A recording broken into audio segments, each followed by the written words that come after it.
তার মানে আপনার বিজনেস শুরু হয়েছে জিরো পুঁজি দিয়ে। জিরো পুঁজি দিয়া। আমি একাই এমপ্লয়ি, আমার আর কোনো এমপ্লয়িও নাই। বাংলাদেশে তো আলহামদুলিল্লাহ আমি অনেকগুলা প্রজেক্ট দিছি। প্রায় 100 প্লাস হবে আরকি।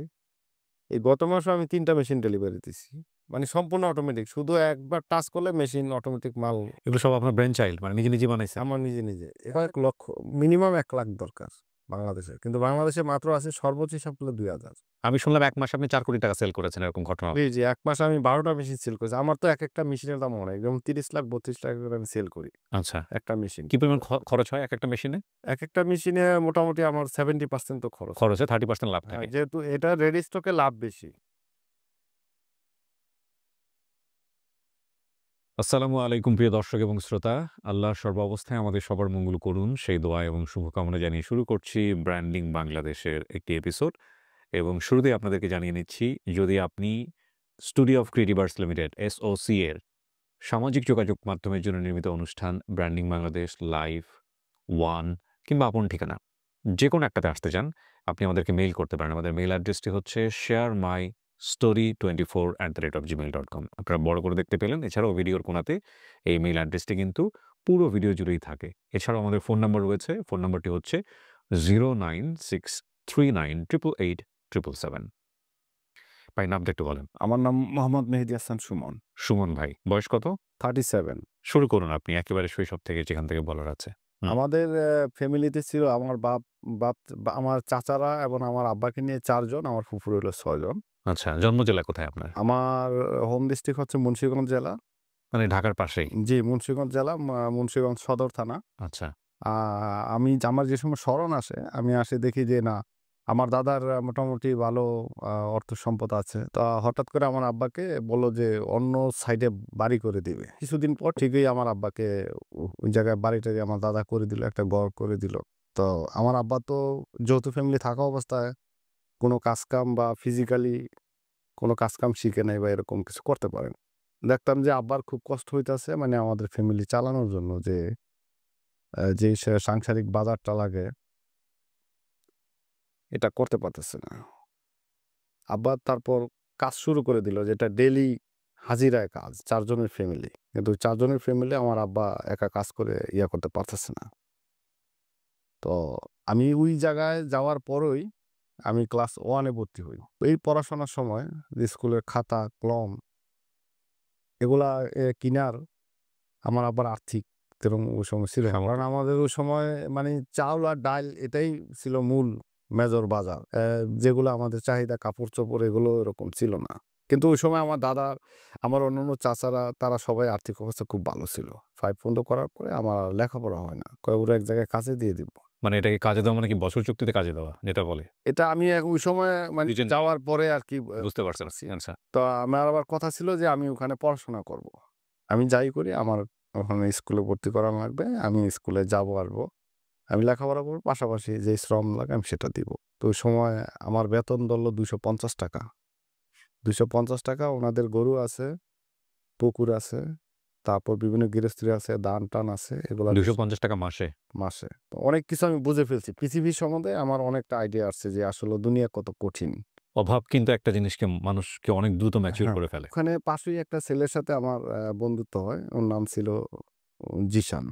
আমি ওই ছেলেটার সাথে চলি। ওর মা-বাবা দেখি এই সন্ধ্যাবেলা ওরে পিটাচ্ছে, মানে যে, "তুই ওই ছেলের সাথে কেন চলস? ও তো মানে পড়াশোনা হয় না।" আপনার সাথে কেন ঘোরে? হ্যাঁ, এটা ১ থেকে ১.৫ বছর পর আরকি। এইভাবে আমার লাইফ চলতেছে। ওই ৳২৫০ আমার বাড়িতে দেয়। আপনার লেখাপড়া বন্ধ? আমার লেখাপড়া টোটাল বন্ধ। কিন্তু আমার মাইন্ডসেট আছে আমি পড়াশোনা করব। এটা আমার কখনো যায় নাই। মানে ওই ছেলেকে পেটাচ্ছে কারণ ওনার সাথে কেন মেশে? কারণ ও হ্যাঁ, তো লেখাপড়া করে না। আমি তো লেখাপড়া করি না। ওই ছেলে ওই সময় রানিং পড়াশোনা করে। পরদিন সকালবেলা কিছু না পেলে বাড়ি থেকে আমাদের বাড়িতে আইসা পড়লাম। এসে আমার আব্বা-আম্মারে বললাম যে, "আমি আর যাব না, আমি লেখাপড়া করব।" ওই সময় আমার মা এরকম অসুস্থ, মানে ডাক্তাররা বলছে সে আর বাঁচবে না। আমি এখন এলাকায় মানে ঘুরি, কোনো কাজ-কাম করি না। হুম। কিচ্ছু করি না, মানে এলাকায় শুধু ঘুরি। দেখলাম যে আমার আব্বার খুব অসুবিধা। এখন আমি বললাম আমি যে লেখাপড়া করব, আমি তো ক্লাস 6 এ ভর্তি হতে গেলে তো আমার বই কিনা লাগবে, ভর্তির টাকা লাগবে, আমার স্কুলের পোশাক কিনা লাগবে। তারপর আমাদের এখান থেকে স্কুল ছিল প্রায় ৩ কিলোমিটার দূর। এই ৩ কিলোমিটার আবার ট্রলার দিয়ে যাওয়া লাগতো বর্ষাকালে, আর শুকনাকালে ২ টা নৌকা পাড়ি দিয়ে যাওয়া লাগতো। নৌকার আবার ভাড়া লাগতো প্রতিদিন। আবার দুপুরবেলা খাবার, মানে প্রতিদিন খরচ। টাকা ছিল না। তা আমি তো আমার ফ্যামিলির অবস্থা দেখতাছি। আমিও টাকাটা চাই নাই। আমি আমার এলাকার কিছু লোকের সাথে যোগাযোগ করি। আমি ক্রাউন এই মুক্তারপুর আমাদের এলাকায় নাম আছে। মুক্তারপুর আসলাম। আসার পরে বললাম যে, "না কি কাজ করা যায়?" তো ওনারা বলল, "ওই সময় কয়লা আছে। এই কয়লা মাথায় করে নামায়। এক একটা মাথা দিলে একবার নামাইলে এটা হইলো একটা পূজা নামাইলে মানে আমাদের এলাকায় ভাষায় বলে পূজা। ১ পূজা নামাইলে ৳১। তো আমি এগুলা ৭ দিন কাজ করলাম। প্রতিদিন ৩০০ করেও নামাইতাম, ৩৫০ করে নামাইতাম। ৭ দিন কাজ করে আমার কাছে কিছু টাকা আসলো। আমি যায়া ওই 6 এ ভর্তি হইলাম। মোটামুটি ৫ থেকে ৭ দিন স্কুলে গেলাম। যাওয়ার পরে ওই টাকা শেষ। আর স্কুলে যাইতেও পারি না। আর ইয়েও নেই। মানে সংসারে তো অভাব আছেই। স্কুলে গেলাম না। স্কুলে না যায়া এখন ওই এলাকায় কিছু লোকের হাজিরা কাম ওইটাও করি। মানে যেখানে যেই কাজ। জন্য ৳২০০, ৳১০০, ৫০ ওই সময় তো টাকার খুব কম ছিল। যেমন ৳৫০, ৳৩০, ৳২০ এগুলা করে সংসারে সাপোর্ট করা শুরু করলাম। আমাদের এখানের মানুষ আগে বেশিরভাগ ছিল যেটা ফিশারম্যান, মানে নদীতে মাছ ধরতো। জেলে। জেলে ইলিশ মাছ ধরতো ওই সময়। এখন এটা একটু কমছে। তো এই ওনাদের সাথে আবার চলে যেতাম আমি। দেখা যায় সন্ধ্যাবেলা যায়, সারারাত থাকে, সকালে আসে। তো আসলে ওই মাছ-টাছ পাওয়া যায়, আবার কিছু টাকাও দেয়। ৳২০ হোক, ৳৩০ হোক। এইগুলোতে আপনাদের পরিবারের কোনো সমস্যা ছিল না? মানে বাধা দিত না আপনার বাবা-মা? নাকি ঠিক আছে কাজ না, করে আমার খাক? বাবা-মা তো ওরকম মানে সচেতনভাবে আমাকে, আমি তো বড়। আবার আমার আরো ভাই-ব্রাদার হয়ে গেছে। সবার বড় ছিলেন আপনি? আমি সবার বড়। আহা! তো ওইভাবে আমি দেখা যায় যে চলে যেতাম, মাছ আনতাম, সকালবেলা এগোতাম। এভাবে আমার শুরু হলো। শুরু হওয়ার পরে ওই 6 এ আমি আর স্কুলে যাইনি, পরীক্ষাও দেইনি। এখন আমি কাজ করতে গেলেও দেখা যায় যে অরিজিনাল যারা কাজ করে বয়স্ক লোক তাদের যদি ৳২০০ দেয়, আমারে ৳১৫০ দেয়। আবার গ্যাপ, টোটালি গ্যাপ চলে গেল। গ্যাপ চলে গেল। এখন আর লেখাপড়া করব না। এখন ওই যে মুক্তারপুরে এর আগে আইসা আমি কয়লা টানছি। এখন তো মোটামুটি আমি ওই লেবারের সমান নিতে পারি ভাগ আরকি। এখন ওখানে এসে আবার কাজে ঢুকে গেলাম। মুক্তারপুর ওই যে কয়লা বা লেবারি যে কাজ, রাজমিস্ত্রি এগুলা, মানে আমার মা-বাবা কিন্তু জানে না। জানে আমি এই এলাকায় আসছি। মানে দূরে এসে পড়ছি। দূরে আসার পরে মানে কাজ করতেছি। মাঝে, মাঝে বাড়িতে যাই। ওই কিছু খাবার-টাবার হাবি-জাবি যেই টাকা-পয়সা লাগে এগুলো আমি নিয়ে যাই। মানে ওখানে আবার কাজ করি। কাজ করার পর আমার কাছে আবার কিছু টাকা জমলো আরকি। জমার পরে এখন আমি বাড়িতে গেছি। এখন আবার আমার পড়াশোনা করা লাগবে। এখন কি করব? তো আমাদের এলাকারই আমার এমনি চাচা সম্পর্কে লাগে। ওর সাথে পরামর্শ করলাম। ও আবার ওই সময় মুন্সিগঞ্জ ভোকেশনাল এসে ভর্তি হইছে। যেখানে 2nd শিফট এবং 1st শিফট ২ টা চালু হইছে। 2nd শিফটে ভর্তি হইলে এই কাজ কইরা পড়াশোনা চালান যায়। তো আমি 2nd শিফটে ভর্তি হইলাম ইলেকট্রিক্যাল ট্রেড নিয়ে আরকি। তো এভাবে আমি কষ্ট করে পরে এসএসসি পরীক্ষা দিলাম। আমি আর বাবার থেকে কোনো টাকা আনি নাই। এসএসসি পাস করলাম ২০০৭ সালে। আমি স্কুলে ভর্তি হওয়ার সময় আমার টার্গেট ছিল যে আমার এসএসসি পাস করে একটা কোনো চাকরি করব আমি। তো আমি বয়সটা একটু বাড়ায় দিছিলাম যে যাতে আমি কোনো ডিপার্টমেন্টে হোক বা যেকোনো জায়গায় আমি যাতে চাকরিটা সহজে পাই, যেহেতু আমার তো অভাব। আমি একদিন বইসা রইছি যেমন চাকরির একটা পেপার কিনতাম যে এই এসএসসি পাস দিয়ে কোনো চাকরি করা যায় কিনা? এরকম পেপার কিনে আমি পড়তাম। তো একদিন পেপারে দেই যে পুলিশে নিয়োগ দিবে। পুলিশ। তো ৪০০ লোক রিটেন দিছি। আমি আমার সম্পূর্ণ 100% ইয়ে ছিল যে আমি চাকরি পাবো এরকম আমার কোনো আশা ছিল না। তারপর রিটেন পরীক্ষা নেওয়ার পরে বলল যে, "এখন আপনাদের পরীক্ষার রেজাল্ট দিব এসপি অফিসে।" আপনি দাঁড়াইছেন হচ্ছে কি সার্জেন্টের হওয়ার জন্যে নাকি কনস্টেবল? Constable, constable. কনস্টেবল। আমি তো এসএসসি পাস। সো আপনি তো সার্জেন্ট হওয়ার সুযোগ না, নেই। না আমি তো সার্জেন্ট হওয়ার সুযোগ নেই। ১৭ জন টোটাল নিয়েছিল ওই সময়। ১৭ জনের মধ্যে আমি ৩ নাম্বার। আমি নোয়াখালীতে পোস্টিং হয়ে গেলাম। চাকরি করতাছি, করার পরে যেকোনো ওখানে একটা ঝামেলার কারণে আমারে জামালপুর জেলায় বদলি করে দেওয়া হইল আরকি। আমি এক প্রকার চাকরির প্রতি আমার একটা অনীহা আসলো। আমি গোপনে মানে পাসপোর্টটা তৈরি করলাম আরকি। টাকা-টুকা দিয়ে খরচ করে আমি পাসপোর্টটা রেডি করলাম। আমি বরিশালে যোগাযোগ করলাম। দেখলাম যে কাতারের পরীক্ষা আছে, ওখানে ডিমান্ড আছে। আমি আমি ওই সময় কিন্তু পুলিশে আমি রানিং চাকরিও করতাছি। কিন্তু এদিকে আমার সব রেডি হয়ে গেছে। তারপর আমি আমার ওয়াইফকে বললাম, "এখন চলো আমার অমুক দিন ফ্লাইট।" তো আমি জামালপুর থেকে একেবারে চাকরিতে কোনো কিছু না বইলা আমার ফ্লাইট হয়ে গেল। আমি কাতারে চলে গেলাম। কাতারে যাওয়ার পরে দেখি যে না, খুব ভালো একটা কোম্পানি। আমার ওই সময় বেতন ছিল ৳২৫০০। আমি কাতার চলে গেলাম। এখন আমার ভাই যারা আছে বলতেছি লেখাপড়া কর, কেউ ইয়া কর। মানে যেন যেটা লাগে সাপোর্ট দিতেছে। মানে আমার ব্যক্তিগত কোনো ফান্ড নাই। আমি শুধু ফ্যামিলিতেই সাপোর্ট দিচ্ছি। সবাই ওখানে চাকরি করাকালীন বলছে যে গ্যাসে এখানে দীর্ঘ ৪-৫ বছর ১০ বছর চাকরি করলে ওই মানুষ বাঁচে না বেশি দিন।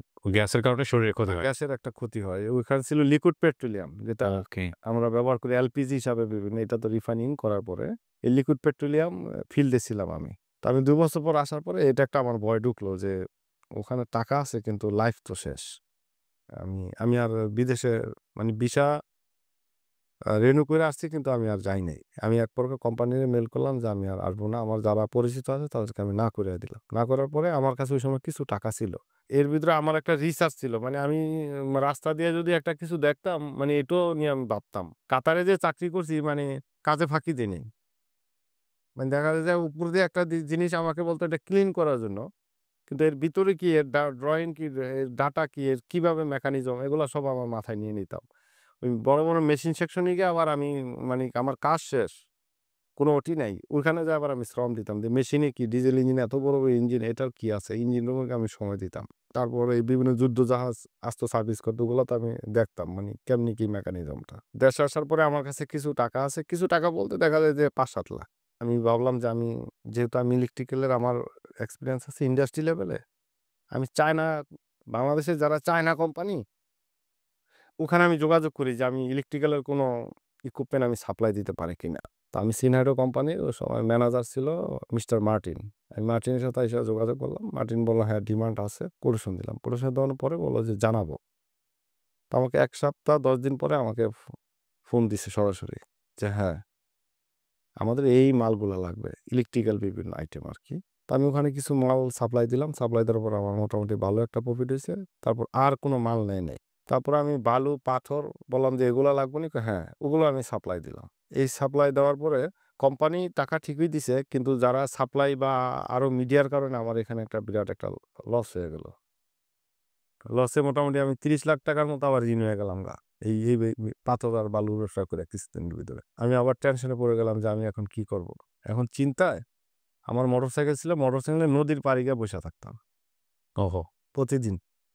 মানে দেখা যায় সন্ধ্যার পর নদীর পাড়ে গিয়ে বইসা থাকতাম। আসর নামাজের পর আরকি। নদীর পাড়ে গিয়ে ওই একই জায়গায় খালি বসতাম। বইসা ওই আমাদের মেঘনা নদীর একটা পাড় আছে ওই জায়গায় একা টেনশন করি। আর আল্লাহরে ডাকি যে, "আল্লাহ কি করা যায়?" আল্লাহ তাআলারে খালি ডাকি। ডাকতে পরে দেখি একটা লোক আমার মতো আবার নদীর পাড়ে আইসা কান্দতাছে। নদীর পাড়ে কাঁদতেছে? নদীর পাড়ে কান্দতাছে। তার লুঙ্গি-টুঙ্গি পরা সবকিছু একটা ব্যাগ আছে। এই ব্যাগ নিয়া মানে সে কান্দতাছে। এখন আরো লোকজন যায় কেউ তাকে জিজ্ঞাসা করে না। তা আমার মনে আসলো আমি তাকে জিজ্ঞাসা করব সে কি করে? কেন কান্দে? তো আমি বললাম যে, "ভাই আপনার কি সমস্যা? আপনি কান্দেন কেন?" পরে বলতেছে যে, "ভাই কান্দতাছি আমি ৳৫,০০,০০০ নিয়ে আইছি আমার বাড়ি ভোলা।" এর নাম উনার নাম হইলো ডালিম। বলতেছে, "আমি ৳৫,০০,০০০ নিয়ে আসছি। আমার এখানে বিভিন্ন জাহাজ বাল্কেট ভাড়া নিবো। ভাড়া নিয়ে আমি ওখানে বালু ক্যারিং করে আমি কিছু প্রফিট করব। এই টাকাটা আমি সম্পূর্ণ ঋণ করে নিয়ে আসছি। কিন্তু আমি আজকাল ৩ মাস যাবৎ ঘুরতাছি। কোনো লোক আমার জিম্মাদার হয় না যে একটা বাল্কহেড এর দাম প্রায় ৳১.৫ কোটি।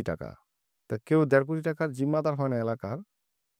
যদি কেউ জিম্মাদার হইতো আমি নিতে পারতাম। কিন্তু আমি প্রতিদিন টাকা খরচ করতে এখন আমার কাছে মাত্র ৳২,০০,০০০ আছে। ৳৩,০০,০০০ খরচ করে ফেলছি। এখন যে আমি বাড়িতে যাবো, আমি তো ৳৫,০০,০০০ শোধ করতে পারব না।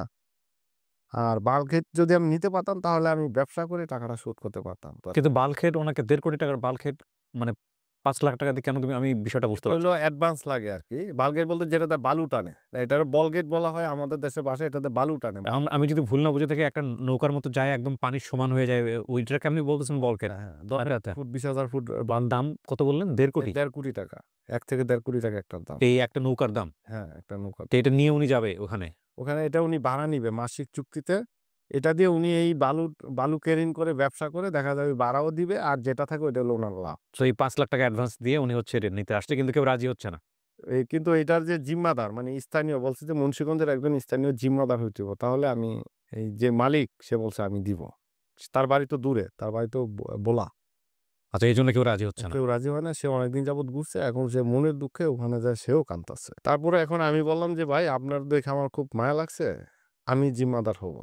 এবং আমি আপনারে এই বাল্কহেড ভাড়া করে দিব। আমি আপনাকে সহযোগিতা করব।" একটা মজার জিনিস আপনাকে বলি। জীবনে যখন হারানোর কিছু থাকে না, তখন মানুষ ভয়ংকর রকমের রিস্ক নিয়ে নেয়। হ্যাঁ? ৳৩০,০০,০০০ কিন্তু কান্দের উপরে আছে। তো উনি ব্যাপারটা হয়ে গেছে ডু অর ডাই ম্যাচ। তোমাকে সামনে আগাইতে হবে। কি হবে না হবে জানি না। তাওয়াক্কালতু আলাল্লাহ। উনারা আপনি যদি আমাকে বিশ্বাস করেন তাহলে আমার বাসায় চলতে পারেন। উনি বিশ্বাস করল। পরে আমার বাসায় নিলাম। নেওয়ার পরে বললাম যে ওই যে আমরা তো সন্ধ্যার সময় দেখা হইলো তার সাথে। আমি বললাম যে, "ভাই আজকে রাতের বেলা ঘুমান, খান, সবকিছু করেন। কালকে সকালে আপনার বিষয়টা নিয়ে বের হব। কি করা যায়?" আর আপনিও যেহেতু মোটামুটি এই লাইনেরই। হ্যাঁ, বালু, পাথরের ব্যবসা। ওই বালু পাথরের ব্যবসা করছি আগে আমার জি। অভিজ্ঞতা আছে। তারপর কালকে সকালে উনার আমি আমি উনি উনি দেখা যায় সকাল ১০টা বাজে ঘুম থেকে উঠছে। কিন্তু আমি ১০টার আগে উনার সবকিছু রেডি করে ফেলছি। পাইছেন? হ্যাঁ, আমি সব রেডি করে ফেলছি। ওকে। রেডি করার পরে আমি আর কোনো কমিশনও খাই নাই। আমি সরাসরি যা ভাড়া নিছি সবকিছু উনাকে সত্যটাই বললাম। যেহেতু উনি তো বিপদগ্রস্ত। দেখা যায় যে অনেকেই কাজে কমিশন খায় ৳১০,০০০ ৳২০,০০০। আমি ৳১ কমিশন খাই নাই। তো উনি সরাসরি মালিক পক্ষের কাছে অ্যাডভান্স করে নিল। সবকিছু করে নেওয়ার পর উনি আমাকে ৳১৫,০০০ খুব জোর করে দিতে চাইতেছে। আমি বললাম যে, "না ভাই টাকা আমি নিব না।" উনি খুব জোর করে দিতে চাচ্ছে। আমি না ভাই নিব না। পরে এক প্রকার আমাকে দিল। যাই হোক। বলল যে, "ভাই আপনি এত বড় উপকার করছেন।" উনি বাল্কেট নিয়ে চলে গেল। উনার ব্যবসা হইতেছে। তো এটা হলো ১৭ সাল। এই ব্যবসা আমার এই পরিস্থিতি। হুম। ঠিক ১৭ সালে রোহিঙ্গা ক্যাম্পে এই যে রোহিঙ্গারা ওই সময় একটা ক্যাম্প তৈরি করবে রোহিঙ্গাদের আশ্রয় কেন্দ্র আরকি বাসানচর যেটা জি। আছে। উনি মূলত বাসানচরে বালু সাপ্লাই দেওয়ার জন্যই নিচে ওই চরে। আমি ওই সময় আমার এগুলা নলেজে নাই। আমি জানিও না। ওই ভাইয়া আবার ১৫ দিন পর আসলো। ১৫ দিন পরে আমাদের দেখা যায় বিল্ডিং ম্যাটেরিয়ালস আছে বিভিন্ন যেমন হলো ব্লক। যেমন বিদেশি সংস্থা তারা বলছে যে এখানে হলো ব্লক দিয়ে কাজ করা লাগবে। আমাদের যে ক্লে ব্রিক আছে সেই ক্লে ব্রিক ওই ক্যাম্পে কিন্তু এখনো ব্যবহার হয় নাই। ওখানে হচ্ছে হলো ব্লক ব্যবহার হইছে। তো এই ডালিম ভাইয়া দেখা যায় যে আগেই উনি তো বালু মাত্র চর ভরাট করতেছে, লেভেলিং করতেছে। ঠিক ওইখান থেকে উনি ব্যবসায় জড়ায় গেছে। তো উনি নিউজটা আগেই পাইছে। বলছে এটা হলবলক দিয়ে হবে। তো এটা স্যাম্পল কই? উনি এই স্যাম্পল কালেকশন করছে। কালেকশন করে আবার আমার সরাসরি আমার বাসায় আইসা পড়ছে এটা মুন্সিগঞ্জে। আইসা বলতেছে, "ভাই একটা নিউজ আছে কি?" বলতেছে, "এই হলবলকটা আপনি কিভাবে এটা সাপ্লাই দিতে পারেন এটা নিয়ে একটু মাথা ঘামান। আপনি তো আমার উপকার করছেন। এটা একটু দেখেন।" তা আমি ওই সময় আমি কাতারে দেখছি কিন্তু বাংলাদেশে কেউ আছে কিনা আমি জানি না। তো ওই সময় আমি এটা খোঁজ নিলাম। আমি বললাম, "ঠিক আছে ভাই আমি দেখি।" তা আমি দেখতে এই হলবলক গবেষণা করতে বাংলাদেশে কোনো ফ্যাক্টরি নাই ওই সময়। একটা ফ্যাক্টরি পাইলাম কনকর্ড কোম্পানি। তো এই কোম্পানির সাথে আমি মোটামুটি চুক্তি করলাম। চুক্তি করার পরে বললাম যে আমাকে আমি ওই সময় রেট নিলাম ৳৫৬ আর আর ফ্যাক্টরির প্রাইস নিলাম হইলো মাত্র আমি ৳৪২ বা ৳৪৪। তাহলে আমার অনেক টাকা। পার পিছে ৳১০ করে লাভ। সেই বাসানচর যায় কন্ট্রাক্টরের সাথে এগ্রিমেন্ট করে নিয়ে আসলাম। তারা আমাকে অ্যাডভান্স দিয়ে দিয়েছে প্রায় ১০-১৫ লাখ টাকা। পাওয়া যায় না মাত্র একটা ফ্যাক্টরিতে হয় বাংলাদেশে। আর কোনো ফ্যাক্টরি ছিল না। কিন্তু ওইখানে লাগবে প্রায় লক্ষ পিস। তো এখন ওই এক প্রকার বাসানচর সব কন্ট্রাক্টর যেমন ৬০ টা প্রজেক্টের কাজ হইছে, ৬০ টা প্রজেক্টের কন্ট্রাক্টর কি আমাকে চিনে। বলতেছে একমাত্র আমিই হলবলক সাপ্লায়ার। আর কেউ নাই। ১ম যে সময় মাত্র ভিত্তি স্থাপন করতেছে বা ভরাট করতেছে, গাছ কাটতেছে, হুম। ওই সময় আমি ওখানে যাতায়াত করি। মোটামুটি ওই ডালিম ভাইয়ের কারণে আমি যেমন উনার সাথে বিশ্বাস করছি হ মানে উনার জিম্মাদার হইছে, উনি ওইখানে আমার জিম্মাদার হইছে যে উনার যত কোটি টাকা লাগে উনাকে দেন। উনি লোক ভালো। তারপরে আমি হলবলক অলরেডি একটা কোম্পানিতে কনট্যাক্ট করলাম। যেমন বললাম যে আমাকে ভাই ৫,০০,০০০ পিস দেওয়া লাগবে। ওখানে গিয়ে ফেলবেন। ওখানে দিব আরকি। ওখানে সাপ্লাই দিবেন। সাপ্লাই পার পিস আমার ৳১০ বলা। ৫,০০,০০০ পিস আমি এগ্রিমেন্ট করছি। ওয়াও! দশ একদানেই তো পুরা হ্যাঁ, এক ইয়াতে। পরে এখন ওই ৫,০০,০০০ পিস আপনার তো পকেটে নাই ৳১ আপনি তো আ অ্যাডভান্স দিবেন আ কোত্থেকে? এখন তো আমি টাকা পেয়ে গেছি। ওই যে ওইখান থেকে আমারে কন্ট্রাক্টররা প্রায় ২৫-৩০ লাখ টাকার মতো অ্যাডভান্স অ্যাডভান্স দিছে। সো এটা মূলত উনার কথা শুনে। উনার কথা শুনে। See this is called business, human relationship. মানুষের যখন উপকার করবেন, সরি ভাই একটু ইন্টারাপ্ট করছি। মানুষের যখন উপকার করবেন, তখন আল্লাহর উপর তাওয়াক্কুল করে করবেন। অনেক সময় ভিক্ষুককে দেখে আমাদের সন্দেহ হয় যে, এই ভিক্ষুক কি আসলেই ভিক্ষুক কিনা? এই ভিক্ষুক এই টাকা নিয়ে নেশা করবে কিনা? অনেক সময় রাস্তায় দাঁড়িয়ে আছে, দেখবেন যে একই কথা বারবার বলতেছে বা ২ টা ভাত খামু। আসলে সারাদিনে কয়টা ভাত খায় সে? সে তো প্রচুর হেল্প পায়। সো এগুলো চিন্তা ভাবনা করলে আপনি সাহায্য করতে পারবেন না। এইগুলা চিন্তা ভাবনা করার দরকার নেই। আপনি যখন তাকে সাহায্য করছেন, সে আপনার কাছে হাত পেতেছে, আপনি আল্লাহর নামে সাহায্য করেন। এবং ইন রিটার্ন আপনি আল্লাহর কাছ থেকে চাইবেন। সো উনি আসলে যেই কাজটা করেছে মানবিকভাবে এটার রিটার্ন উনাকে আল্লাহ হাতে নাতে দিয়ে দিয়েছে। জি ভাই, তারপরে কি হলো? তারপর ওই যে ফ্যাক্টরিতে আমি ৫,০০,০০০ পিস মাল কন্ট্রাক্ট করছি। এখন উনারা আরো অর্ডার নিচ্ছে, এখন ওনারা সাপ্লাই দিতে পারতেছে না। কিন্তু আমি ওই কন্ট্রাক্টরকে টাইম মতো মাল পৌঁছাইতে পারতেছি না। তারা তো আমারে অ্যাডভান্স টাকা দিয়ে দিয়ে দেয়। দিয়েছে। আমি মাল পৌঁছাইলে আমার বিল যদি আছে ৫,০০,০০০, তারা ১০,০০,০০০ টাকা দেয় যে, "ভাই আরো ৳৫,০০,০০০ র মাল দেন।" রাইট।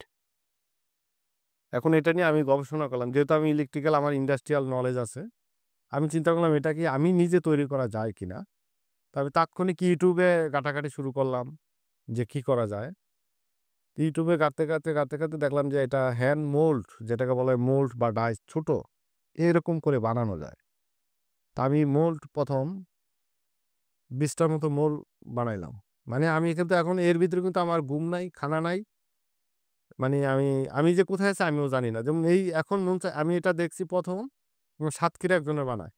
রাত ৩টা বাজে। আমি রাত ৩টা বাজে কাপড়-চোপড় নিয়ে বের হয়ে গেছি। সাতক্ষীরা চলে গেছি। মানে বাস স্ট্যান্ড গেছি। দেখা যায় আমাদের অটো মিশুক দিয়ে আমি স্ট্যান্ড আসছি। স্ট্যান্ড থেকে সিএনজি নিয়ে বলছি, "ভাই আমাকে সায়দাবাদ বা এই নিয়ে আসেন। ওখান থেকে আমি যশোর যাবো।" বের হয়ে গেছে। আমার ওয়াইফকে বলছি, "না আমি আর ১ মিনিটও ঘুমাই নাই।" রাত ৩টা বাজে হঠাৎ করে আমি বের হয়ে গেছি। এটা YouTube এ দেখছি সাতক্ষীরা এক লোক বানায়। প্র্যাকটিক্যাল দেখার জন্য যে আসলে কিভাবে মিক্সিং রেশিও করে, কিভাবে কি করে। রাত ৩টা বাজে আমি ওইটা সাতক্ষীরা চলে গেলাম। সাতক্ষীরা যাই ঠিকানা নিয়ে আস্তে বের করে YouTube এ তো টোটাল ঠিকানা থাকে না। ওই লোকের সাথে সাক্ষাৎ করছি। সাক্ষাৎ করে বললাম যে, "ভাই এই মোল্ডের দাম কত? আমাকে ডাইস লাগবে আমার। কিভাবে আমাকে প্র্যাকটিক্যাল বানায় দেখেন, আমি এখন ডাইস কিনবো।" দেখা যায় আমি ওখানে ৳১৫,০০০ দিয়ে ডাইস একটা কিনে নিয়ে আসছি সাথে। পরদিন সকাল আইনা আমার আর ঘুম নাই। আইনা আবার আমি প্র্যাকটিক্যাল চেক করতাছি। চেক করার পর দেখা যায় যে আমার মাল হইছে সাকসেস। সাকসেস হওয়ার পরে প্র্যাকটিক্যাল চেক বলতে আপনি কোথায় চেক করতেছেন? এই মুন্সিগঞ্জে আনার পরে আবার চেক করছি। সাপ্লাই রানিং চলতেছে আমার। চলতেছে, নিচ্ছেন যে চলতেছে ই করছেন। কিন্তু আরো অর্ডার। অর্ডার লাগবে। যেমন আমার এটা দিয়ে ওরা কি করতেছিল ভাষান্তরে? এই যে বাড়ি বানায়, এই যে গাড়ি বাড়ি ওয়াল বানাচ্ছে? করে মূলত এটা ওকে। গাইড ওয়াল। এটা অলরেডি কনকর্ডের, মিরের, বিটিআর যত বিল্ডিং আছে, ফ্ল্যাট করে বাজে সব এগুলা দিয়ে তৈরি ও করা। আচ্ছা। অনেক আগের থেকে। কিন্তু ওকে। তার অনেক পরে আসছে এই। ওকে। আমি এটা মানে আমার আর এর ভিতরে ঘুম নাই। মানে একেবারে ওই এটা নিয়ে আমি নদীর পাড়ে কোথায় বালু আছে, যেমন অনেকে চাক তৈরি করতো ওখানে বালু-টালু রেডিমেড পাই। আমি বললাম যে, "ভাই আপনার ৳২০০ দাও, আমি মালটা টেস্ট করব।" কয়, "ঠিক আছে।" তাই বানায় দেখি আমার মাল হইছে। মাল হওয়ার পরে আমি বিশাল একটা নদীর পাড়ে একটা জায়গা ভাড়া নিলাম।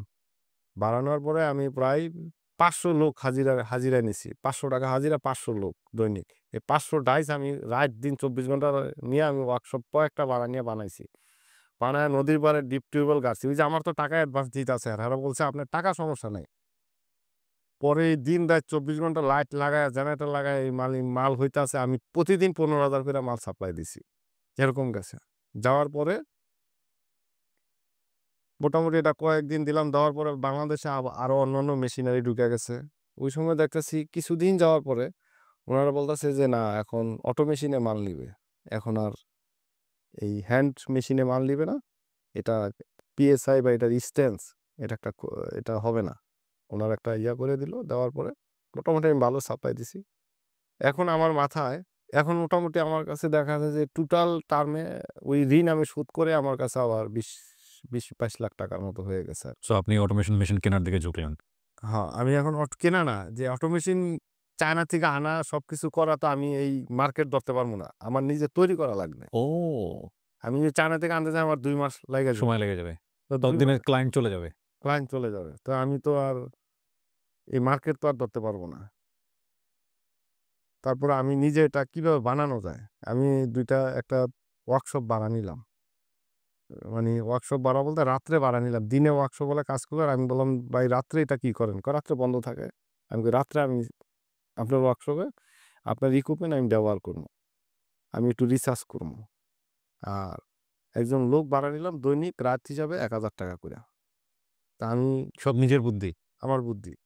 আমার কেউ কোনো বুদ্ধি আমি কারো সাথে এটা মানে আমি এ পর্যন্ত আরেকটা বিষয় মানে আমি কালকে কি করব এটা আমিই জানি কিন্তু আমার ওয়াইফও জানে না। ও ইন্টারেস্টিং। আর কেউ যেমন আমি এখানে আজকে আসছি, আমার ওয়াইফ এখানে আসার পরে আমি বলছি। কিন্তু সে কিন্তু আমি বলছি আমি এই জায়গায় মানে এটা কেন করেন? এখন কোথায় আছি এটাও কিন্তু সে সঠিক জানে না। মানে এটা আমার একটা একঘেয়েমি। একঘেয়েমি না, এটা বিজনেস পলিসির জন্য ঠিক আছে। কিন্তু লাইফের জায়গাতে আমার মনে হয় শেয়ার করা উচিত। কারণ আপনি একটা বিপদে পড়লে আপনাকে কোথায় গিয়ে খুঁজবে? হ্যাঁ, আমি আচ্ছা যাই হোক। তারপরে আপনি ওয়ার্কশপে বসে প্র্যাকটিস করতেছিলেন, হ্যাঁ, আমি রিসার্চ করতেছিলেন। হ্যাঁ, আমিও আমার ওয়াইফকে বললাম যে, "আমার কাজ আছে। এই ব্যবসা নিয়ে আইয়া।" পরে আমি দেখা যায় যে ওই ওয়ার্কশপে একজন মিস্ত্রি ভাড়া নিলাম ৳১,০০০ করে। আমি তো আর ওয়েল্ডার না, আমি তো প্র্যাকটিক্যাল কোনো কাজ জানি না। জি। তো আমি খাতা কলম দিয়ে ডিজাইন দিয়ে ও তৈরি করে দেখা যায় এভাবে ১ মাস রিসার্চ চলল। হুম। ১ মাস রিসার্চের পরে ওই মেশিন ট্রায়াল দেয়, মেশিন কিছুই হয় নাই। মেশিনে দেখা যায় যে যতটুকু হওয়ার কথা কিছুই হয় নাই। তো এইভাবে ট্রায়াল দিতে এখানে আমার ওই ৳২২,০০,০০০ আবার জিরো।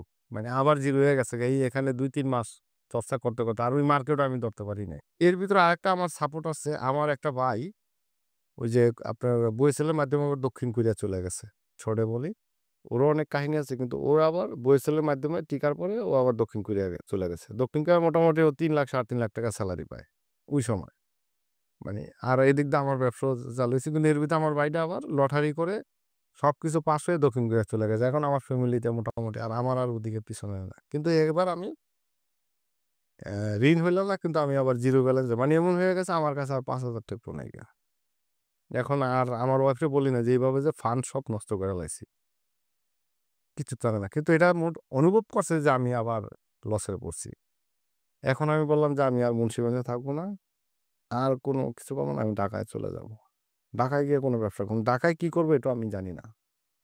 তখন কি এই প্রজেক্টটা পুরা অফ হয়ে গেল আপনার? হয় প্রজেক্টটা আমি ধরতে পারি নাই। মানে এই যে এই মেশিন-টেশিন বানায়ে আপনি আর ধরতে পারেন নাই। অটোমেশনের জায়গাতে ধরতে পারেন নাই। প্রমোশন জায়গা ধরতে পারি নাই। কিন্তু আমি রিসার্চ হইছে অনেকটা এক্সপেরিয়েন্স হয়ে গেছে আমার। এই কাজের মেশিনের দেখা যায় যে আমি বুঝতাছি যে আমার এই জায়গাতে দিলে আমার ঠিক হয়ে যাইব। মানে আমি বুঝে ফেলছি আরকি। মেশিন-টেশিন মোটামুটি আমার মাথায় টোটাল ড্রয়িংটা ঢুকে গেছে। এই রিসার্চের কারণে। কারণ আমি তো রাইতে দিনে ঘুমাই না। ওই সারা রাত ওই রিসার্চ করতাম। কিন্তু করেও সে ধরতে পারে নাই আসলে বিজনেসটা। জি। ধরতে পারিনি। আমি চেষ্টা করছি।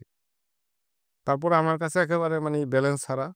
পরে আমার ওয়াইফকে বললাম, "তুমি মুন্সিগঞ্জে থাকো, আমি ঢাকায় যাবো।" তো আমার হিসাব ঢাকায় যেয়ে আমার কর্ম ঠিক করে সবকিছু ঠিক করে তারপর আমার বাসাবাড়ি আনবো। হুম। আমি এসে এখন কোথায় থাকবো সেটাও আমার কোনো ঠিকানা নাই। আমি ঢাকায় মোটামুটি এই ১ম মানে কাজের উদ্দেশ্যে ঢাকায় আসলাম। আমাদের যদিও ঢাকার পাশে কিন্তু কাজের উদ্দেশ্যে কোনো সময় আসি নাই। এখন আমি কাজের উদ্দেশ্যে আসছি যে ঢাকায় আমার কাজ করতে হবে। তো আমি এসে বাসাবোতে বিশাল আসার পরে বাসাবোতে একটা ব্যাচেলর ভাড়া নিলাম।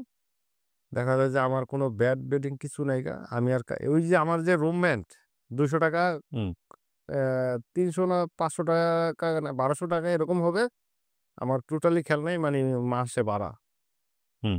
যে আমরা ৪ জনে এক রুমে থাকি নিজে পাক কইরা খাইতে হইব। তা আমি সারাদিন বাসায় শুইয়া থাকি আর উনারা যার কাজে জায়গা। কিন্তু উনাদের সাথে আমি শেয়ারও করি না।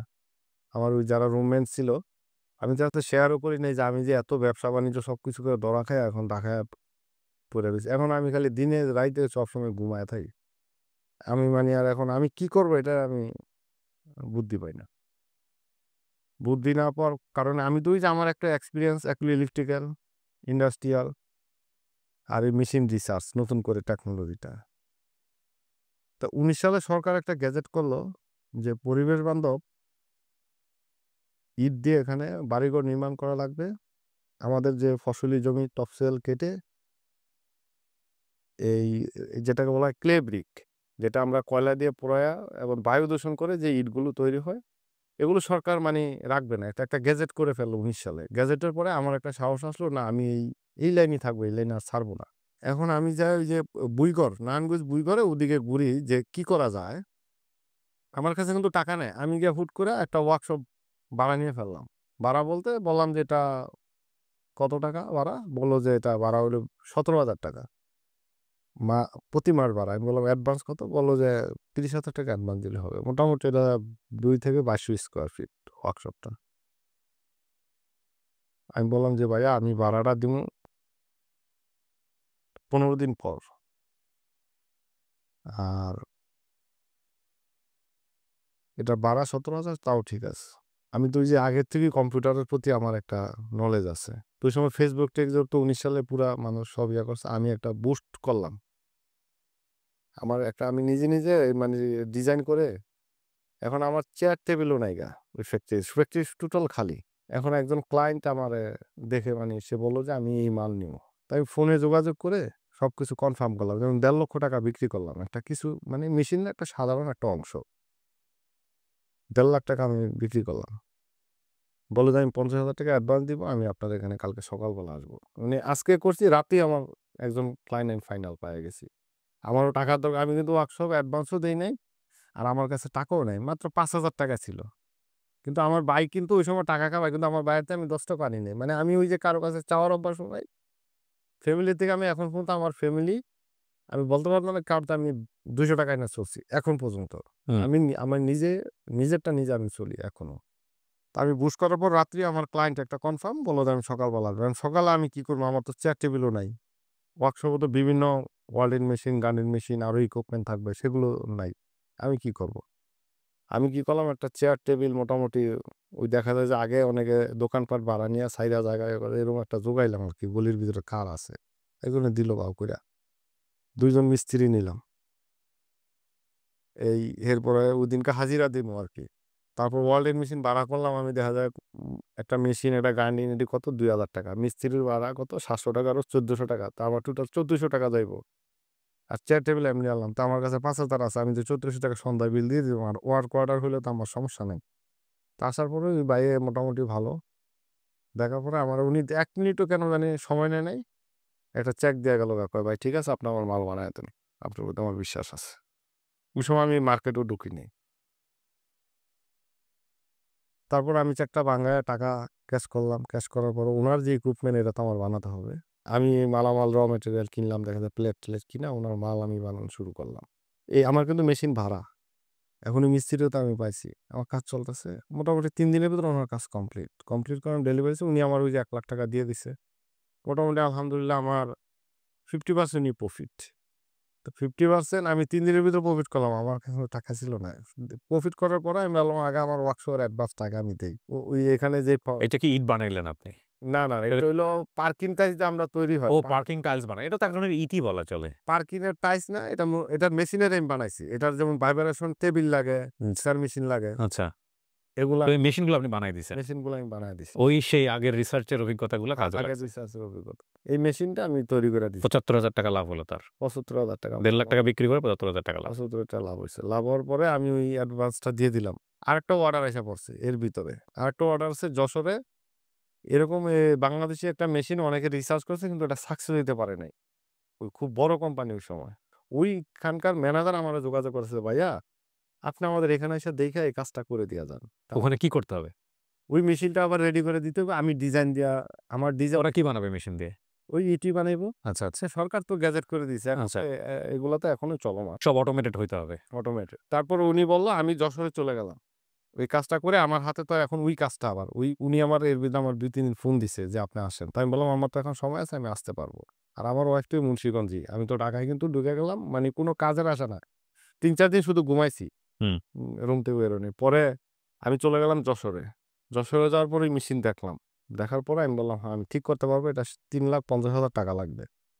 অ্যাডভান্স দিবেন 50% আর 50% কাজের পরে।" উনারা মোটামুটি রাজি হয়ে গেল। আমার সাথে ৫০,০০০ দিয়ে দিছে। সাথে বড় কোম্পানি তো। বলল যে, "৫০ এখন নেন। আপনি কোন দিন থেকে কাজ করবেন?" আমি বললাম, "আমি কালকের থেকেই কাজ করব।" উনারা আমার থাকা, খাওয়া সব ব্যবস্থা করে দিল। আপনি বসে, বসে মেশিন ঠিক করবেন। না, আমি তো শুধু ডিজাইন দেই। আচ্ছা। উনারাই ওয়েল্ডার সবকিছু কাটিং ফিটিং সব ওরাই করে দিবে। আপনি শুধু আমি যদি বলি এখানে আমি ডিজাইন দিব, এখানে কাটবো, এখানে লাগাইবো, এখানে ওয়েল্ডিং করবে, এখানে আচ্ছা। কত মিলি কাটবে, কত মিলি ইয়া করবে, কোথায় কোন ডিজাইনের পাম্প ব্যবহার করবে, কত কিলো মোটর সবকিছু ওনাদের। সবই উনার। শুধু আপনার হচ্ছে মাথা। আমার শুধু মাথা। সাকসেস। সাকসেস হওয়ার পরে ওখান থেকে ৳৩.৫ লাখ আমি পাইলাম। এখানে উনারা থাকা, খাওয়া এমনকি জামা-কাপড়ও ওই কোম্পানির লোক আমার দিয়ে দিছে। ওই ৳৩.৫ লাখ আমি পাইলাম। দেখা যায় আমার ৳৫০০ ও খরচ হয় নাই। এটা কমপ্লিট করে দিলাম। কমপ্লিট করে দেওয়ার পরে ওই ৳৩.৫ লাখ নিয়ে আমি ঢাকায় আইসা পড়লাম। আসার পরে যে আমার ওয়ার্কশপ তো আছেই এখন। মানে আমি তার মানে আপনার বিজনেস শুরু হয়েছে 0 পুঁজি দিয়া। 0 পুঁজি দিয়া। আমি শুধু ওই মানে এই আমি একাই এমপ্লয়ি। আমার আর কোনো কোন এমপ্লয়িও নাই। না। শুধু নিজের ব্রেইন খাটায়া বিভিন্ন জায়গায় কাজ করে যাচ্ছেন। জি। তারপরে ৳৩.৫ লাখ নিয়ে আসলেন। এখন আমি টাকা নিয়ে আসলাম মোটামুটি আগে আমার টাকা এখন মোটামুটি আমার কাছে পুঁজি হয়ে গেছে। এখন আমি ওয়ার্কশপের সব ইকুইপমেন্ট কিনলাম। যা দরকার। হুম। এখন আমি পার্মানেন্টলি ২-১ জন লোকও নিয়োগ দিলাম আমার এই কাজের জন্য। এর ভিতরে আমার কাছে মার্কেটিং আসতেছে মোটামুটি ভালো। এখন আমার এই বিজনেসটা মানে রানিং হয়ে গেল। রানিং হওয়ার পরে মোটামুটি এখন আমার এমপ্লয়ি এখানেই আমার ৮-৯ জন এমপ্লয়ি কাজ করে। এটা হলো নারায়ণগঞ্জে বুইগড়া ছিল আরকি। তো এখানে কাজ করতে দেখা যায় যে আমি ১ থেকে ১.৫ বছর। এখন আমি যে পরিমাণ অর্ডার পাই এই জায়গায় আর আমার হয় না। এই জায়গায় আর আমি ক্যাপচার করতে পারি না। ব্যবসা আরো বড় করা লাগবে, আমার ওয়ার্কশপ বড় করা লাগবে, ফ্যাক্টরি বড় করা লাগবে। তারপর আমি সোনারগাঁয়ে গিয়ে জায়গা নিই। ওখানে জায়গা নিয়ে ওখানে আমি ওয়ার্কশপ করি, সবকিছু করি। ওইখান থেকে আবার আমার ব্যবসা শুরু। তো বাংলাদেশে তো আলহামদুলিল্লাহ আমি অনেকগুলা প্রজেক্ট দিছি, প্রায় 100+ হবে আর কি। এই গত মাসে আমি 3টা মেশিন ডেলিভারি দিছি। এই একের পর এক এভাবে ডেলিভারি দিয়ে যাচ্ছেন আপনি? হ্যাঁ, ডেলিভারি দিয়ে সবই কি ইট তৈরি করার মেশিন? সব অটোমেটিক, পার ডে 20,000 পিস ইট হয়। এখন সম্পূর্ণ পিএলসি করা, মানে সম্পূর্ণ অটোমেটিক। শুধু একবার টাচ করলে মেশিন অটোমেটিক মাল।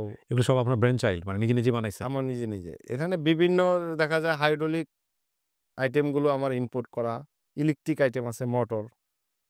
তো আপনি কোম্পানি খোলেন নাই কেন? কোম্পানি খুলছেন? হ্যাঁ, আমার তো কোম্পানি। এইটা কোম্পানি করছেন? হ্যাঁ, এটা কি লিমিটেড কোম্পানি? Limited company. কি নাম করলেন? এটা 2022 এ কোম্পানি করছে আর কি। কি নাম? নাম কি এটা company? Mounted limited. Mountech limited. জি। এটার কাজ হচ্ছে এই জিনিসগুলো বানানো শুধু যে এবং আপনার নিজের ওয়ার্কশপ এখন? জি, আমার নিজের। আমার নিজের ওয়ার্কশপ। এখন মোটামুটি আমার এখানে 22 জনের মতো লোক কাজ করে। এই শুধু মেশিন বানায়? হ্যাঁ। আমি গত মাসে 3টা মেশিন ডেলিভারি দিছি। একটা দিছি বগুড়া, বগুড়া মোকামতলায়। একটা দিছি সিলেট গোলাপগঞ্জে। একটা দিছি ময়মনসিংহ বালুকাতে। আমার ২টাই ফুল অটোমেটিক মেশিন। আচ্ছা। যেগুলা এটা নিয়ে ওনারা ব্যবসা করে? ওনারা নিয়ে ইট প্রোডাকশন করে। ইট, হলো ব্লক, কার্বেস্টন, ইনু পেপার। মানে আল্টিমেটলি এটার ভাড়ার মালিকরা যারা তারাই তো কিনতেছে এগুলা? হ্যাঁ। ইট তো বন্ধ করে দিবে সরকার। গেজেট এখনো বন্ধ হবে, বা 25 এর পরে অফ হয়ে ইট বন্ধ হবে কি? তাহলে মানুষ বিল্ডিং বানাবে কি দিয়ে? এই যে পরিবেশ বান্ধব ইট, জ্বালানি মানে ইট বন্ধ হলে মানে এই ধরনের ইট চলবে এই আরকি। ধরনের। তো আপনারা এটা কিভাবে পরিবেশ বান্ধব বলতেছেন? এটা হইলো এটা তৈরি করতে গেলে কোনো জ্বালানি প্রয়োজন পড়ে না। ধোঁয়া হয় না? না। এটা ইলেকট্রিসিটি দিয়ে চলে? এটা শুধু ইলেকট্রিসিটি চলবে। এটা হাইড্রোলিক প্রেসারে এবং এর পিএসআই অনেক হার্ড এবং অনেক ভালো। মানে নরমাল ইটের চেয়েও ভালো? হ্যাঁ, নরমালি তো সাধারণত 1200 পিএসআই থাকে। আর এটাতে? এটা 2000 পিএসআই। পিএসআই বলতে আপনি কি বোঝাচ্ছেন? পিএসআই হলো এটা স্ট্রেন। স্ট্রেংথ। আচ্ছা, এটা হয় কিভাবে? এটা তো ইলেকট্রিসিটি দিয়ে হচ্ছে। এটা এ এ এটা বার্ন করে না না, ইটটা? এটা ন্যাচারালি কিউরিন হয়। মানে? এটা র ম্যাটেরিয়াল হচ্ছে সিমেন্ট, সিলেসেন্ট বা নদীর যে বালুটা থাকে, আচ্ছা। যেটা আমরা প্লাস্টার করার জন্য যে লোকাল সিমেন্টটা ব্যবহার করি, এর সাথে সিমেন্ট মিক্সিং করে অটোমেটিক ভাবে হাইড্রোলিক প্রেসার দিয়ে সাথে ইট হবে। ও! তার মানে এখানে মাটি ব্যবহার করা হচ্ছে না? না, কোনো মাটির কোনো ইয়া নেই। আচ্ছা। কোনো ফসলি জমি নষ্ট হবে না। এটা সাথে প্রেসার দেওয়ার পরে দেখা যায় এটা ৪ ঘন্টা পর ফুললি হার্ড। আর ৪-৫ দিন পর কিউরিং করে এটা যেকোনো ভবনে এটা এটা ইটের মানে চেয়ে আপনার দাম কত ভ্যারি করে? মানে আমার নরমালি আমি ধরুন ৳৮ থেকে ৳১০ কিনি। ১ দ নাম্বার ইট যেটা। এটার দাম কত হবে? এটার দাম মোটামুটি বাংলাদেশে দেখা যায় ৳১০ থেকে ৳১১ মানে চলতেছে। ইটের দামের মতোই প্রাইস? এটার দামের মতো। কিন্তু এটা টেকসই, সিমেন্ট কম লাগে। আচ্ছা। সিম তার মানে ইটের ভাতাগুলো যে সরকার বন্ধ করে দিচ্ছে এটাতে তো অন্যায় কোনো কিছু না। এটা ঠিকই হ্যাঁ, আছে। এটা তো অলরেডি গ্যাজেট, সরকারিভাবে গ্যাজেট করা ১৯ সালে। আপনি কি সব নিজের ট্রেনিং এ নাকি অন্য কোথাও আমার সব নিজের ট্রেনিং। ওই যে আমি ইলেকট্রিক্যাল যে আমার ইন্টার পর্যন্ত আমি করছি। ওই যে আমার ওখান থেকে আর হইলো আমার রিসার্চ নলেজ, তারপর ইন্ডাস্ট্রিয়াল কাজ করছি দেশের বাইরে। আচ্ছা। ওইটাই আমার। তারপর অটোমোশন পিএলসি কাজটা ওটা আমি মানে আপনার মতো কি বাংলাদেশে আর কেউ তৈরি করে নাকি শুধু আপনি একাই আরো কয়েকজন আছে করে। তৈরি আমার করতেছেন? পরে আছে তারা অনেক। আচ্ছা। আমি অনেক আগে থেকে, কিন্তু তারা দেখা যায় যে ৩ বছর ৪ বছর যাবত। এখন বাংলাদেশে কি পরিমাণ ইট তৈরির মেশিন দরকার? আপনার জানা মতে? বাংলাদেশে তো এখন যেহেতু ইটভাটা থাকবে না, আমাদের তো ইটের অনেক চাহিদা। সেই হিসাব করলে কয়েক লক্ষ, মিনিমাম ১,০০,০০০ দরকার বাংলাদেশে। কিন্তু বাংলাদেশে মাত্র আছে সর্বোচ্চ হিসাব করলে ২,০০০। আচ্ছা। চায়না থেকে অনেক ইম্পোর্ট করে তাহলে তো এটা র‍্যাপিডলি ছড়াচ্ছে। চায়না থেকে অনেকে নিয়ে আসতেছে। নিয়ে আসতেছে। এখন কি চায়না থেকে নিয়ে আসবে নাকি আমাদের দেশে যে পরিমাণ মেশিনের চাহিদা, হ্যাঁ। আমি তো সব দিতে পারব না। আমি তো দেখা যায় মাসে ৪ টা করতে পারি। কেন আপনি লোকবল বাড়াইলে পারবেন না? লোকাল বাড়ালে ফাইন্যান্সেরও তো দরকার। আমি তো ধরেন ব্যাংক ফাইন্যান্সে এবং তো আমি কিন্তু কোনো ব্যাংকের থেকে টাকা পান নাই? না, আমি নেই নাই। নেন নাই মানে আপনাকে দিলে দিবেন তো নিশ্চয়ই হ্যাঁ, নেবেন। দিলে দেখা যায় আমাকে ৳১০,০০,০০০। হ্যাঁ, তো আমি তো একটা মেশিনের না কিন্তু এমনও তো হতে পারে আজকের এই এপিসোড দেখে আমি তো আসলে আপনার সম্পর্কে এত বিস্তারিত জানি না। সত্য কথা বলতে যেটা আমার গল্প যখন আমি রেকর্ড করি তখনই জানি তার আগ পর্যন্ত ছোটখাটো রিসার্চ থাকে। আমার টিম আরিফও কথা বলছে আপনার সঙ্গে, আপনার পোর্টফোলিও গুলো আমাকে দেখাইছে, আপনার মেশিনগুলো দেখাইছে। আমি অতটা বুঝি নাই। আসলে যেহেতু ইট বালুর সাথে আমার সম্পর্ক নাই, আমি অতটা বুঝি নাই। এখন বুঝলাম। এখন আপনার কিছু জিনিসপত্র তো আমি ডেফিনিটলি আমার দর্শকদের দেখাইলাম। এমনও তো হতে পারে যে কোনো বড় প্রতিষ্ঠান, ধরেন আপনার ব্র্যান্ডটাকেই যদি তারা খাটাতে চায়, বড় অঙ্কের টাকা ইনভেস্ট করল। না আপনার পরিকল্পনা কি আসলে? না, এটা তো বাংলাদেশে এখন হিউজ ডিমান্ড হ্যাঁ। মার্কেট। এনভায়রনমেন্টের কোনো শেষই হবে না। কারণ এটা তো লাগবেই। আমি যদি চাই, আল্লাহর রহমতে তো চায়না থেকে মেশিন আনার দরকার নাই। বাংলাদেশে সেটা করা সম্ভব। হ্যাঁ, বাংলাদেশে অলরেডি তো চলতেছে রানিং আল্লাহর রহমতে। কিন্তু কোয়ালিটিতে তো শেষ নাই। জি। কোয়ালিটিরও শেষ নাই। কাজের কোয়ালিটির কোনো শেষ নাই। সেই হিসাব করতে গেলে এখানে অনেক টাকার দরকার। যেমন রেডি স্টক দরকার। যেমন আমি তো এই মুহূর্তে রেডি স্টক নাই আমার। আমি দেখা যায় যে অর্ডার করতেছে ওটা আমি রেডি করে দিচ্ছি। কতদিন লাগে? এটা ১ মাস সময় নিয়ে আমি ১ মাস সময় নিয়ে একটা মেশিন তৈরি হ্যাঁ, হয়। আর যদি এখানে ফাইন্যান্স করা অনেক বেশি, দেখা যায় সারা বাংলাদেশে বিভাগীয় পর্যায়ে শোরুম করা যায়, থানা পর্যায়ে শোরুম করা যায়, থানা পর্যায়ে মার্কেটিং লোক নিয়োগ দেওয়া যায়। তাহলে আমাদের দেশে একসময় হয়তোবা চায়না থেকে আর মেশিন আনবে না। দেখা যায় এখন আমরাই দরকার হলে আ এক্সপোর্ট করতে পারব। হ্যাঁ, আমরাই এক্সপোর্ট করতে পারবে। যেমন বিশ্বের আরো অন্যান্য দেশে এক্সপোর্টের না ডিমান্ড কিন্তু আছে। আপনি যে জ্ঞানটা অর্জন করছেন, এটা যদি আমরা এরকম একটা অটোমেটেড ল্যাব তৈরি করি, ধরেন একটা অটোমেটেড ল্যাব তৈরি হলো যেটা একটা মেশিন তৈরি করে দিবে। বিভিন্ন গাড়ির তো অটোমেটেড ল্যাব থাকে। জি। সো এটারও কি করা সম্ভব এরকম? না এটা এই মেশিনটা নাকি সবকিছু হাতে ম্যানুয়ালি হয়? না এটা অটোমেটিক। এটা অটোমেটিক? জি, ফুললি অটোমেটিক। কেউ যদি চায় শুধু কোনো ম্যান পাওয়ার ইউজ হবে না। সেটাও করা সম্ভব। ইকুইপমেন্ট জি, সেটাও করা এখন সম্ভব। সেটা কি আপনার আছে নাকি আপনার নেই? আমি করে দিতে পারবো ইনশাআল্লাহ। ওকে, আমি ওকে, করতে পারবো। ওকে। আমার এখন একটা জিনিস একটু জানা দরকার ভাই। আপনার বিজনেসের নাটিখুটি আমি বিস্তারিত যাব না। সেটাতে হয়তো আপনার কিছু গোপনীয় ব্যাপার-স্যাপার জি। আছে। কিন্তু আপনার এই যে জিরো ইনভেস্ট দিয়ে, জিরো পুঁজি দিয়ে নিজের নলেজটাকে কাজে লাগিয়ে আজকে ২০২৪ সাল আপনার মান্থলি প্রফিটের জায়গা কি বা আপনার এই বিজনেসের কি পরিমাণ অর্থ নিয়ে এখন রান হচ্ছে? আমি শুনলাম ১ মাসে আপনি ৳৪,০০,০০,০০০ সেল করেছেন এরকম ঘটনা জি, আছে। জি। ১ মাসে আমি ১২ টা মেশিন সেল করেছি। আমার তো একেকটা মেশিনের দাম অনেক। যেমন ৩০,০০,০০০, ৩২,০০,০০০ করে আমি সেল করি। আচ্ছা। একটা মেশিন। কি পরিমাণ খরচ হয় একেকটা মেশিনে? একেকটা মেশিনে মোটামুটি আমার 70% তো খরচ হয়। খরচে 30% লাভ হ্যাঁ, থাকে। যেহেতু এটা রেডি স্টকে লাভ বেশি। আচ্ছা। কারণ একটানা দেখা যাচ্ছে ৫০ জন আ ম্যান পাওয়ার রেডি করে রাখলো। আর এখন তো আমার অনেক সময় দেখা যায় যে আ মানি সেটআপটা মূলত ধরেন ম্যান পাওয়ার কেউ বইসা থাকতেছে, কেউ করতেছে বা আবার একজনই অনেকগুলা কাজের দায়িত্বে। আচ্ছা। একটা লোকে দেখা যায় কাটিং করতেছে, সেই গার্নিং করতেছে, সেই ওয়েল্ডিং সেই ফিটিং করতেছে। হুম। ফিটার, ওয়েল্ডার একজনই। কিন্তু যে সময় এগুলো একটা চেইন অফ কমান্ড এ আইসা পড়বে, হিউজ পরিমাণ আ উত এম অ্যা ম্যানুফ্যাকচারিং হবে, ওইটার প্রফিট বেশি। আচ্ছা। আজকের এই ভিডিও দেখে কেউ যদি আপনার সাথে যোগাযোগ করে যে আরজে কিবরিয়া ভাইয়ের এই অনুষ্ঠান দেখছিলাম, দেখে আপনার কাছে আসছি এবং আপনার কাছ থেকে একটা মেশিন নিয়ে এসে যদি তার ভাগ্য পরিবর্তন করতে চায়, আপনি সহযোগিতা করতে পারবেন? অবশ্যই ইনশাআল্লাহ আমি সহযোগিতা করব। ১ম কথা হচ্ছে আপনাকে কিন্তু আমি ভিডিওতে কোন ধরনের প্রমোশনাল ভিডিও হিসেবে আনি নাই বা আপনার কাছ থেকে আমি কোন পয়সাও নেই নাই। সম্পূর্ণ ফ্রি। আমি এটাকে এক ধরনের সৎকার মনে করছি। যদি কেউ উনার মাধ্যমে আপনার ভাগ্য চেঞ্জ হয় তাহলে এটা নিঃসন্দেহে এটা কিছুটা সব আমিও পাবো। বাট এখানে একটা কথা আছে। আমি কিন্তু ইট বালু এই বিষয়গুলো পরিপূর্ণ বুঝি না। উনাকে আমার যতটুকু গল্প আমি শুনেছি ততটুকুতে আমার কাছে মনে হয়েছে নিজের ভাগ্য পরিবর্তনের উনি চেষ্টা করে গেছেন আল্লাহর নামে এবং সেটা উনি পেরেছেনও। তো আপনারা যদি মনে করেন যেহেতু এটা একটা বাংলাদেশের পরিবেশ রক্ষায় একটা বিশেষ ভূমিকা পালন করবে এবং আপনারা যদি মনে করেন যে না ফাইন এই অনুষ্ঠান দেখে আমাদেরও একটু সেক্ষেত্রে আপনারা নিজেরা যাচাই বাছাই করে নিয়েন। নিজেরা উনার কাছ থেকে কোনো কিছু নিতে হলে বা নিয়েন নিজেরা যাচাই বাছাই করে নিয়েন। লায়াবিলিটিস দয়া করে আমার উপরে দিয়েন না। আমি জাস্ট একটা অপরচুনিটিস ক্রিয়েট করেছি। বাট এখানে একটা কথা হলো যে ব্র্যান্ডিং বাংলাদেশে আমি দেখাতে চেয়েছি একটা মানুষ কিভাবে 0 থেকে হিরো হতে পারে। এটাই আমার মূল জায়গাটা। এখন এটার ভেতরে ঢুকে যদি কেউ বেনিফিটেড হন, সেটার রিস্কও আপনাকে নিজে নিতে হবে। কারণ আমি আসলে ইন ডিটেইল জানি না এগুলো বিষয়। তো ভাইজান সেই সুযোগটা তো নিশ্চয়ই থাকছে। আপনার ফ্যাক্টরি কোথায়? আমার ফ্যাক্টরি হলো সোনারগাঁও উলুকান্দিতে। এটা কি নারায়ণগঞ্জে? জি, ওখানে আমার মেশিনারি তৈরি হয়। আর সো উলুকান্দিতে গিয়ে আপনাকে কিভাবে খোঁজ করবে লোকজন? আমার অফিস আছে মতিঝিলে। ও মতিঝিলে আপনার অফিস আছে? জি, জি, কোথায় এটা? মতিঝিলে ইত্তেফাক মোড়ে। ইত্তেফাক মোড়ে কিভাবে মোতালেব ম্যানশনের লিফটের ৪ এ আমার অফিস। নাম কি? ম ম মোতালেব ম্যানশনের লিফটের ৪। অফিসের নাম কি? অফিসের নাম কোম্পানির নাম মাউন্টেক লিমিটেড। Mountech limited. জি। সো ওখানে গিয়ে আপনাকে খোঁজখবর জি, জি। করতে এবং পারেন। আমার ওয়েবসাইট আছে, মাউন্টেক লিমিটেড ওয়েবসাইট আছে। আচ্ছা ওটা গুগলে গিয়ে আপনারা সার্চ করে দেখে নিন কোথায় আছে বিস্তারিত। তাহলে আপনার বিজনেসের এখন সার্বিক আর্থিক মূল্যমান কত? আর্থিক আমার ওখানে মোটামুটি রানিং ইনভেস্ট আছে ৳৩,০০,০০,০০০ মতো। আচ্ছা ১ মাসের সেলই ৳৪,০০,০০,০০০। জি। মানে এটা তো আসলে আপনার এখন আর কোন লস নাই। এটা তো লোহালক্করের বিষয়। এখন এখন আলহামদুলিল্লাহ আল্লাহর রহমতে লস নাই। কি পরিমাণ অর্থ আয় হয়েছে এখন পর্যন্ত এটার মাধ্যমে? এটার মাধ্যমে আমার বিজনেসে আমি ইনভেস্ট করছি। বিজনেস বাড়াচ্ছি। দেখা যায় অফিস তারপর আমি আরো বাংলাদেশে আর বিভিন্ন জায়গায় এক্সপ্যান্ড করছেন। জি। কতজন এমপ্লয়ি কাজ করছে বলছিলেন? ২২ জন। ২২ জন। রেগুলার। আলহামদুলিল্লাহ। কত টাকা সেলারি দিতে হয়? সেলারি আমার ৫,০০,০০০, ৬,০০,০০০ প্রতি মাসে। জি, এরকম হয়। তো দিনের দিকে ওটি যখন করলে বাড়ে, ওভারটাইম করলে বাড়ে।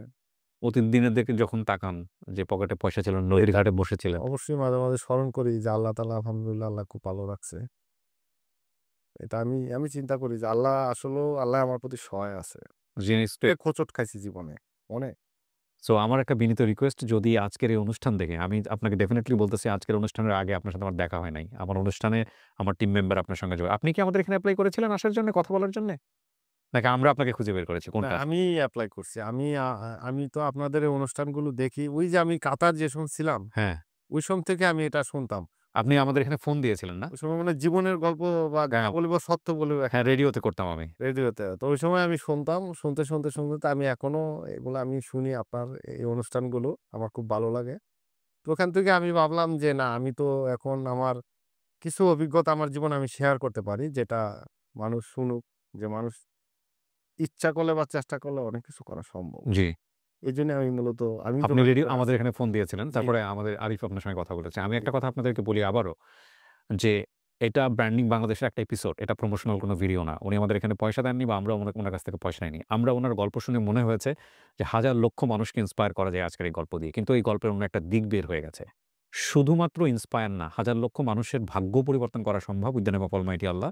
যে উনি যে কাজ করছেন সেই কাজের সূত্র ধরে। এতে করে ডেফিনিটলি উনি লাভবান হবেন। কারণ এই ভিডিও দেখে হয়তোবা অনেকেই উনার কাছে যাবেন এই মেশিন কেনার জন্যে বা তার ভাগ্য পরিবর্তন করার জন্যে। সো আমি আপনার কাছ থেকে একটা ওয়ার্ড নিতে চাই। যদি কেউ আমার অনুষ্ঠানের মাধ্যমে আপনার কাছে যায়, মানে আপনি তার সাথে আ মানে এটা তো ধরেন আপনি একটা পাবলিক লায়াবিলিটি হয়ে গেলেন আজকের পরে। আমি সেইরকমভাবে কোয়ার্ডিয়ালি সেরকমভাবে ব্যবহার করেছিল, যেরকম ব্যবহার ওই নদীর পাড়ের লোকটার সাথে করছিলেন, এইভাবে তারকে আপনি না, সহযোগিতা করবেন এখানে ইনশাআল্লাহ। আমার এখানে কাস্টমারদের অবশ্যই সম্মান আছে। জি।